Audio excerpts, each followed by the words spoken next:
মির্জা রাজাপুর কেন্দ্রে সকাল থেকে উৎসবের আবহে ভোট গ্রহণ চলছে। সকাল 7টা শুরুর আগেই বিভিন্ন বুথের সামনে দীর্ঘ লাইনে দাঁড়িয়ে পড়ে ভোটাররা। তপ্ত গরম উপেক্ষা করে নারী পুরুষ সকলে অংশ নিচ্ছেন ভোটদানে।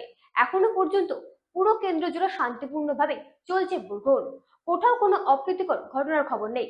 কড়া নিরাপত্তার মধ্যে সুষ্ঠুভাবে দায়িত্ব পালন করছেন নিরাপত্তা কর্মী ও নির্বাচন আধিকারিকরা। ভোটারদের কথায় লাইন দীর্ঘ হলেও পরিবেশ ভালো, শান্তিতে ভোট দিতে পারছেন সবাই।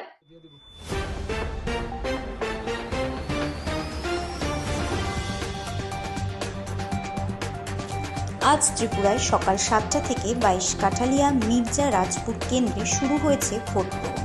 রোদ উপেক্ষা করে সকাল থেকেই বুথের সামনে নারী পুরুষ ভোটারদের দীর্ঘ লাইন চোখে পড়েছে।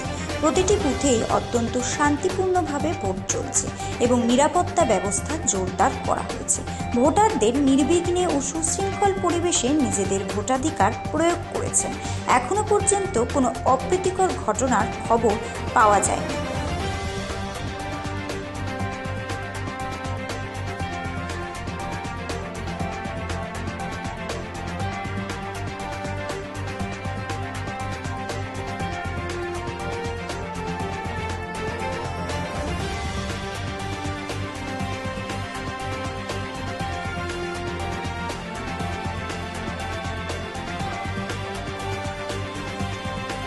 ब्यूरो रिपोर्ट रात दिन न्यूज़ नेट।